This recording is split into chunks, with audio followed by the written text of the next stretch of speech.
right. Good morning, everybody. Live. Check. I think we are good. Is that background too bright for you? I hope not.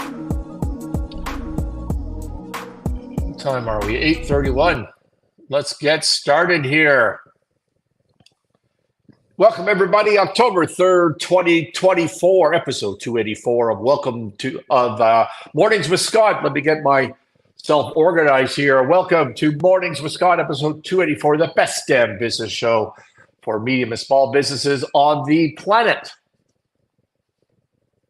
Bloomberg reports late yesterday that OpenAI completed a deal to raise $6.6 billion in new financing, giving the AI company a $157 billion valuation and bolstering its efforts to build the world's leading generative AI technology at a $157 billion valuation. That's not bad for a not-for-profit company set up to not pay taxes. Pretty good stuff. Let me get rid of this banner here. I do understand that part of the deal is that they convert from a not-for-profit to a tax-paying for-profit company. I think that seems appropriate now that they're worth $157 billion. I've sat on not-profit boards. I don't remember any of them being worth $157 billion. The funding was led by Thrive Capital, which put in $1.3 billion. That's the Kushner family, I believe. Microsoft Corp put in $750 million only, but they previously put in $13 billion into this deal. OpenAI, other investors included Khosla Ventures, Fidelity Management and Research, and NVIDIA. They're the chip makers. So what's all the debate on the financial news? The debate is, my goodness, is this not-for-profit company, OpenAI, really worth $170 billion? And then, we talk about maybe it is, maybe it's not. Let me answer this question for you as a business evaluator. Yes, dummies. Of course, it's worth $157 billion. The deal just happened. Smart people who are not related put money into the company at $157 billion valuation. That is the very definition of value. If you sell your house for $1 million, someone buys it for $1 million, and then someone else comes along and says, that house isn't worth $1 million, it's worth $600,000. Well, they're just wrong. That's not the way it works. If there's an actual transaction, that's the definition of value. Lots of smart people put their money where their mouth is at $157 billion valuation. Alert, alert, alert. We're having another panic run on toilet paper. Again, people are stocking up in the U.S. They're buying big cartloads of toilet paper, just like when we were back in the pandemic. People are freaking out, hysteria about this port strike, about the Longshoremen strike. It doesn't seem to matter. Listen, we don't ship toilet paper by sea. The toilet paper is not affected by the port strike. I know this for two reasons without having done any research at all on the topic. Let me tell you the most obvious reason and why you should know this as well. Well, because you couldn't possibly put enough toilet paper into one of those sea cans to justify the price of the sea can plus the shipping costs. It doesn't happen. America gets its toilet paper from Canada, which is also why I know that it's not from sea, because I'm in Canada. It's a big industry here, and we supply a lot of your TP, America. We do that, and we do that by rail, and we do that by truck. We do not do it by sea container. Your toilet paper is going to be fine. A run on toilet paper. I was proud of that. That's pro headline writing right there, if you ask me. Speaking of dock strikes from the Longshoremen. So listen, I do this show every morning. We try to, Monday to Friday, 8:30 Mountains, and it's long form, right? Well, it's 30 minutes. It's not like the old podcast that was an hour or whatever, but it's long form. It's 30 minutes, and we get listeners, and we're trying to build a community. I'm trying to build a community, and that's going pretty well in the short time that we've been doing this show. But the real bang for the buck, the engagement from the audience, is that we take this long form every day, the 30 minutes, and then we chop it up into little shorts. And those shorts are put on on YouTube Shorts. They're put on Instagram Stories. They're put on TikTok. And here's a little inside baseball. We don't actually sit down with iMovie or whatever and chop up these things ourselves every day. I try to push my team and my staff, whether they like it or not, into using artificial intelligence, the OpenAI Chat GPT, as much as possible. That's not the program we use for this, but we found some other AI program. I don't know what it is. And we upload the video, and that AI program chops it into little shorts for us. And then we make, I don't know the number, 10, 15, 20 shorts. And then my staff go through the shorts and pick the top 5 or 10 or whatever it is we're trying to post that day, just based on what they think might be the most interesting ones. The AI does a great job of taking, the start of a thought and ending at the end of a thought, if that makes any sense to you, as long as it's within that 30 seconds or less than a minute that it's trying to accomplish. And so it does a good job at that. And we post them up, as I said, on the various platforms. And yesterday, including right now, still going on right now, we have a this might be the first ever truly viral TikTok post. Not from me. I've had viral TikTok posts before, I think, but certainly on the clips from this show, way more viewership than normal, comments, saves, reposts, debates going on in the comments. It's been super cool. And what was that clip about? Well,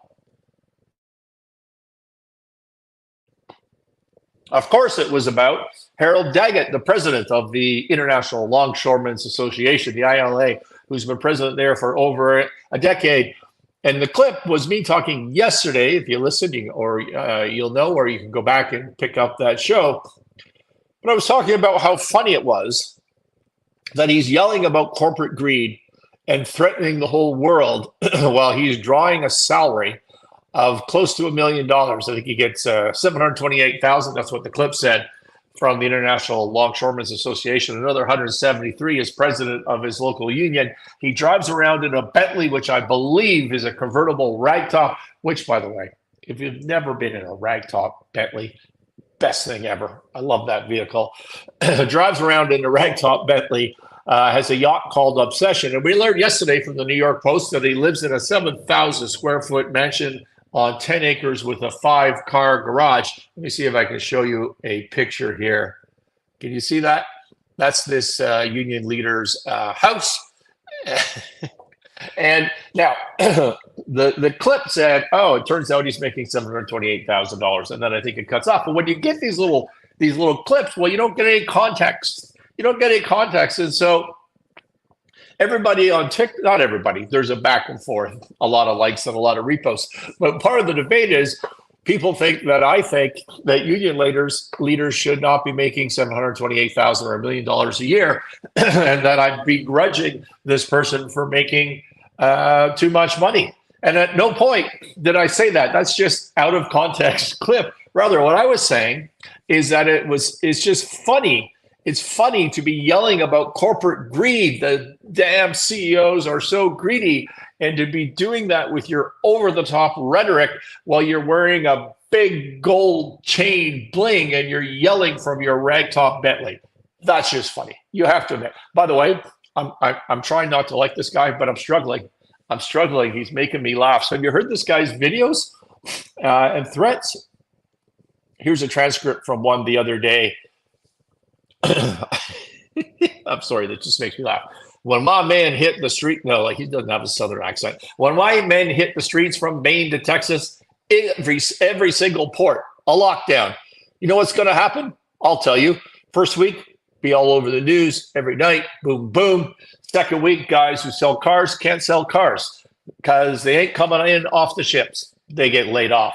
Second week, guys we already did the second week. Third week, malls start closing down. They can't get the goods from China. They can't sell clothes. They can't do this. Everything in the United States comes on ship. They go out of business. Construction workers get laid off because the materials are not coming in. The steel's not coming. The lumber's not coming in. They lose their job. Everybody is hating the longshoremen now because now they realize how important our jobs are. Now I have the president screaming at me. And then he goes on to say he doesn't care if he gets screamed at by the president and if they use whatever that legislation is called to force him back to work, because he threatens just to slow walk everything.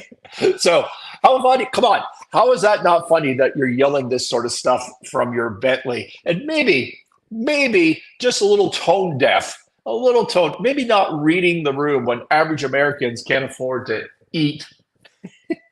The cost of groceries have gone up so much, and there's so many people in storm ravaged areas. There's just such devastation, and they're not getting any relief from Harris Biden at all. It's just been a shit show. And this guy's in his Bentley yelling about corporate greed.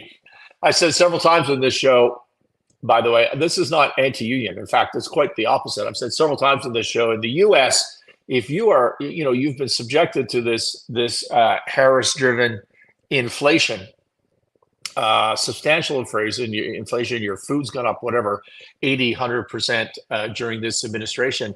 If you work by the hour, you're behind. Real wages have gone down in the U.S. That is a fact. And if you're a laborer, you kind of want your wages to be going up. And so you need a raise. I've got no problem with that. In fact, I support that. Well, the TikTok people are very upset with me for referencing this guy's pay, and they make stupid comments like, you're not allowed to be paid for your job if you're advocating for workers' rights. Of course not, you moron. Of course you should take the money. Always, God bless them. That's what I say. Take all the money you can get in life. No one's giving you anything. You got to grab it.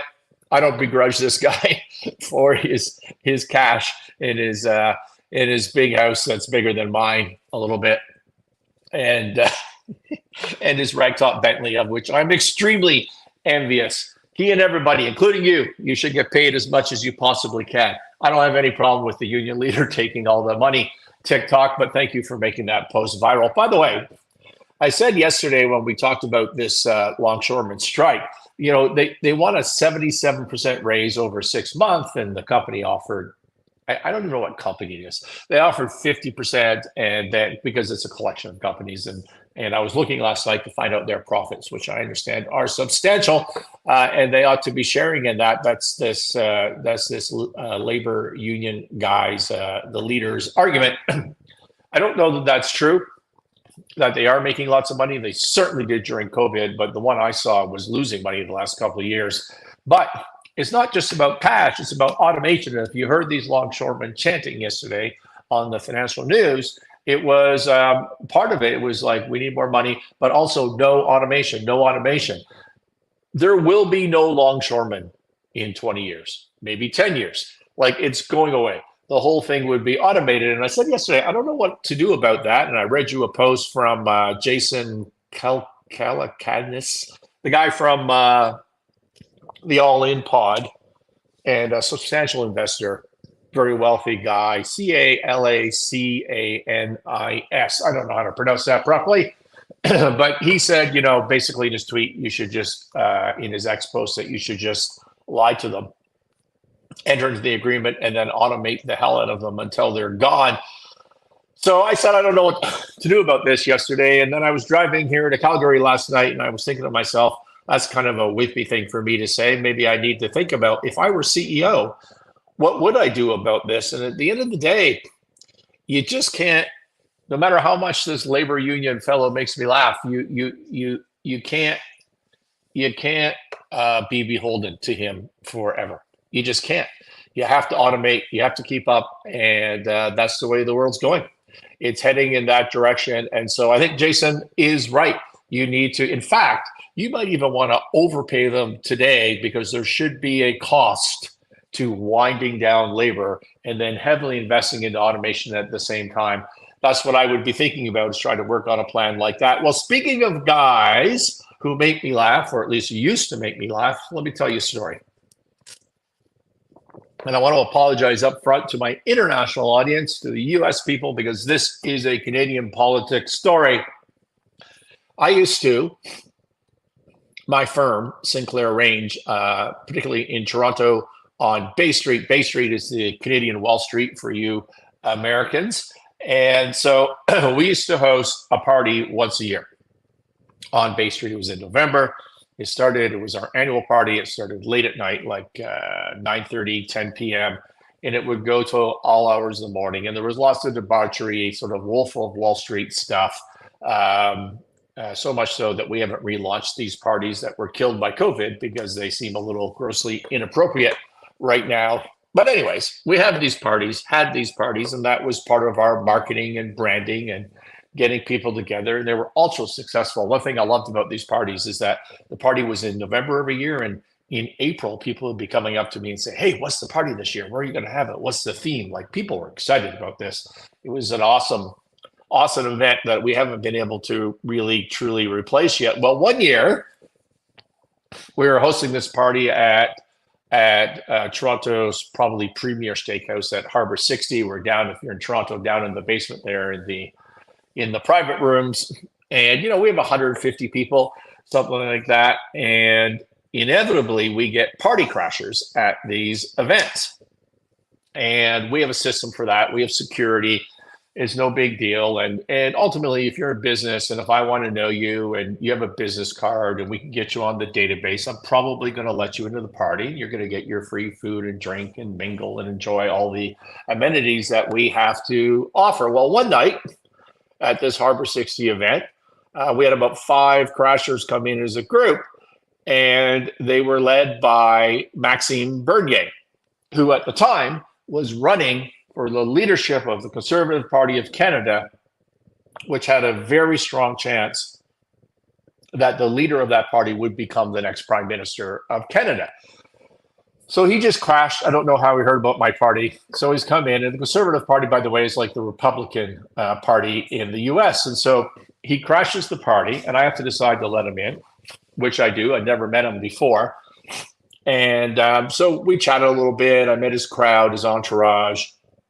He enjoyed the party. Everybody had a bunch of drinks. I found him engaging, charismatic, generally a good guy. And so the next day, he calls me up early in the morning, and extremely hungover, I go to meet Maxime for lunch at the Albany Club, which is a private club in Toronto where the Conservatives, the Republicans hang out. And so I go to the Albany Club to meet him for lunch, and we have a good lunch. He's a fun guy. He's a good guy to hang out with. He's engaging. We could talk about politics. I was not politically active at the time at all, but just by chance, I met this guy. He crashes my party, and he may become the next Prime Minister of Canada. Well, why would I not, from a networking business perspective, try to follow up on that? And I generally like the guy. He's a good dude. And so I support him.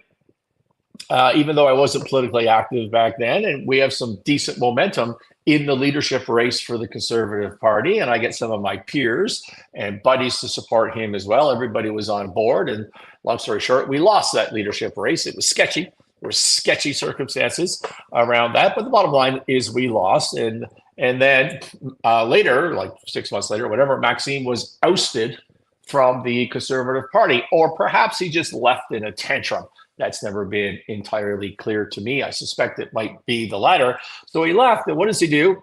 He starts his own party. He just starts his own political party called the People's Party of Canada, PPC, which I think when he started it was intended to be a libertarian small government party. So I didn't really agree with the premise of this party, but here's this guy that I like. And we have a relationship, a personal relationship. So I support the founding of the party. I'm not talking big ways. You make small political contributions in Canada. And so, but I'm part of the supporting crowd for this party, just to be helpful to Maxime and be helpful to democracy in general. And I even had Maxime as a guest for an interview on this podcast channel, the Winning Momentum podcast. You can go back on YouTube, I think it is.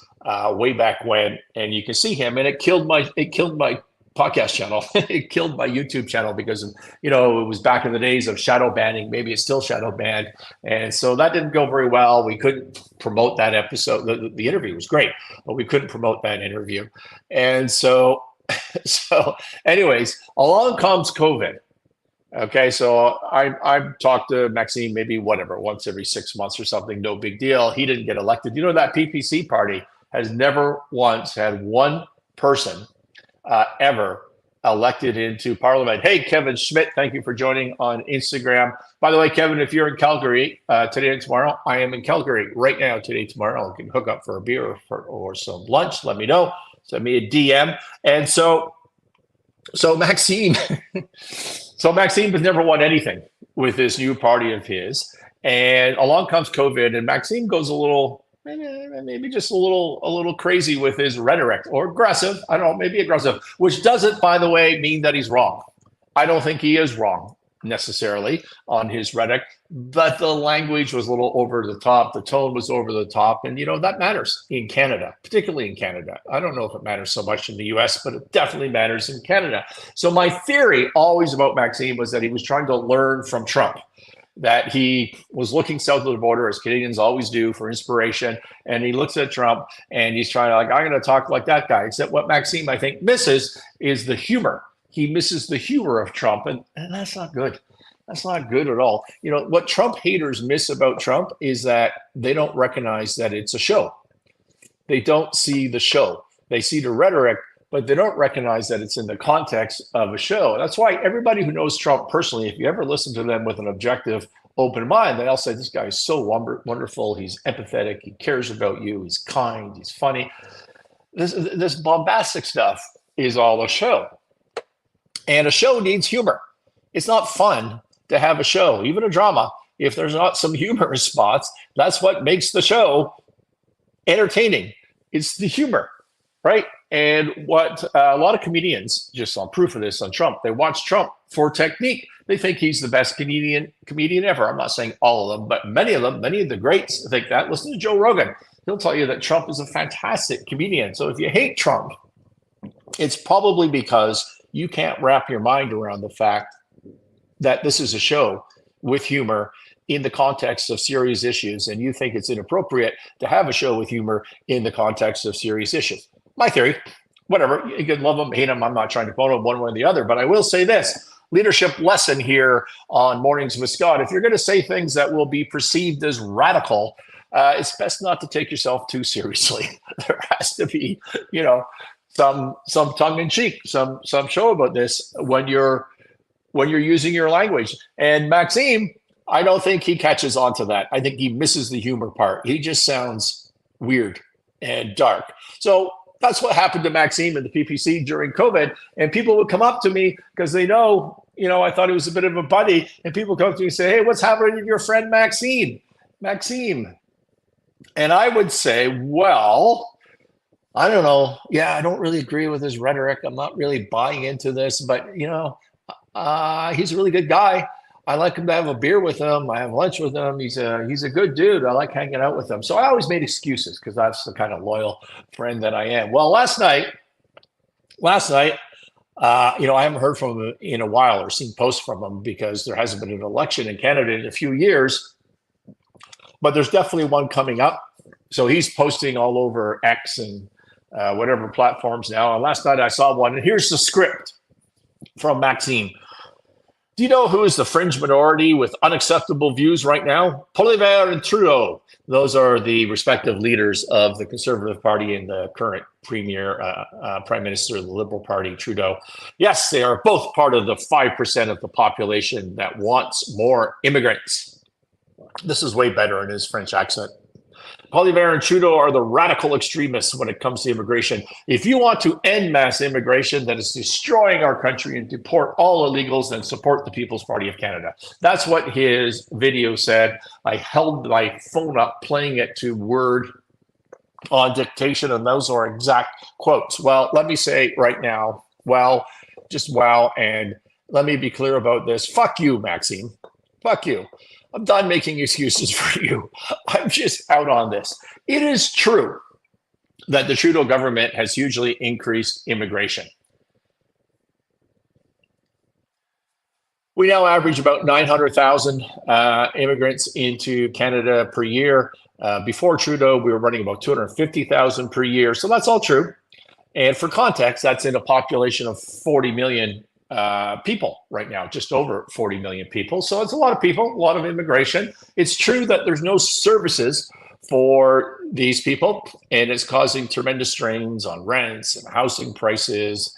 That's a legitimate issue. If you as a political party want to talk about the lack, like the mismatch between immigration levels and services and help for these people to get acclimatized and help for Canadians to buy, like whatever, that's a legitimate issue. It's true that there's no jobs. There were during coming out of COVID for sure, but it's true right now that there's no jobs. But it's also true that Trudeau is curtailing immigration to deal with that issue. But it's a legitimate issue that you could talk about, Maxime. It is true that there's no particular plan or purpose to immigration. The idea here is not to help Canadians. I think the motivation behind the increased immigration is a just sort of broad value of globalization and migration, which I think is just evil. But so I don't like the thought behind it, but I don't mind the volume of immigration at all, to be honest with you. And it is true, yes, it's true that all of these immigrants all basically end up in the same city. So that's a problem. And it's true that no one in Canada voted for this level of population growth. Those are all legitimate issues that a political party might complain about and turn into a debate issue. But it's also true, Maxime, that like very few, I don't want to say none, but almost nobody is here illegally. We don't have in Canada illegal immigrations. Our southern border is the US. People aren't migrating up from the US into Canada. That's not happening. And by the way, our northern border is really cold.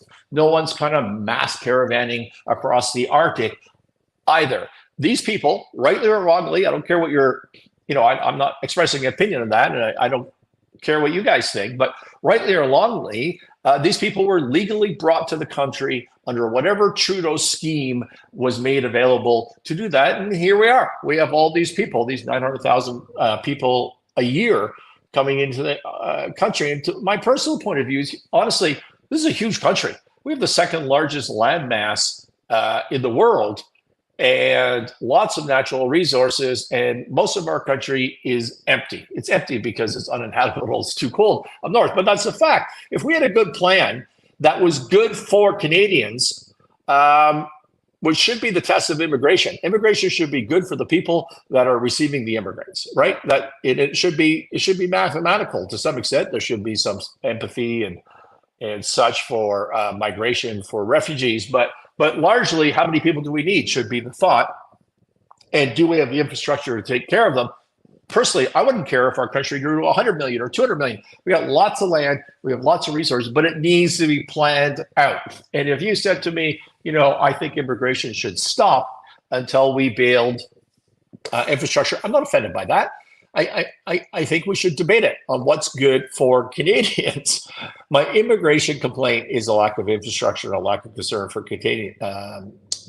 But Maxime, deportation, like I said, fuck you. It lacks in integrity. Get rid of the criminals. Get rid of the terrorists. Yeah, I agree with that. Everybody agrees with that. But you can't open your doors. You can't set up schemes to bring in migrants in your country en masse. And then when the next government comes around, just change your mind and go, oh, last guy shouldn't have done that. You're out. I'm deporting you and your family back to wherever you came from. It's ridiculous. You cannot do that. It's the same in the US. Like, yeah, deport the criminals, of which there are plenty illegal immigrant criminals, and you got to get rid of them. You absolutely, and the best way to get rid of them is to deport them back to where they came from. But if the government, Harris and Biden, stood up and told the whole world, hey, come on into the US, we got an open border, which is what they did, no matter how much they like you and say they didn't do. You can't be the next government and say, last guy shouldn't have done that. We're changing our mind and now we're deporting you. That's just BS. It smacks in a lack of integrity. The whole point of this is fuck off, Maxime. I'm done with you. I'm not supporting you anymore or making excuses for you. That was just one step too far. If you're in leadership, and you want to have a bunch of rhetoric, if you want to be extreme for the entire point of getting attention, you need some humor. You need to make it a show. You need to play a character, and people need to know you're playing a character, or it's not going to work. Those are all my prepared remarks. Nothing I need to respond to on the comments. Talk to you tomorrow, guys. 8:30 Mountain.